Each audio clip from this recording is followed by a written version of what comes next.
Biglang napasigaw ang batang ito nang makita ang isang alien na nakatayo sa harapan niya. Pero sa iba, parang ordinaryong tao lang ito. Upang pigilan ang bata sa paglantad sa kanya, ang dayuhan ay pumasok sa kanyang silid ng gabing iyon. Ngunit nang sinubukan niyang patahimikin siya, kinagat ng bata ang kanyang kamay at nagsimulang sumigaw. Mabilis na nagtago ang alien sa ilalim ng kama. Nang sumugod ang kanyang mga magulang, sinabi sa kanila ng bata na may alien na nagtatago sa ilalim ng kanyang kama, ngunit hindi sila naniwala sa kanya. Binigyan pa ng alien ng middle finger ang bata bago tumakas.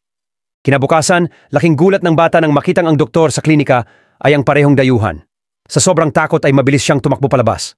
Sinabi niya ito sa kanyang mga magulang, ngunit akala pa rin nila ay nagsisinungaling siya, kaya nagpunta siya sa isang pulis. Hiniling niya sa kanya na ilarawan ang alien at gumawa ng sketch.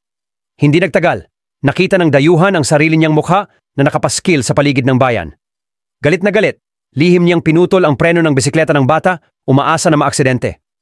Ngunit nagkaroon lamang ng minor injury ang bata.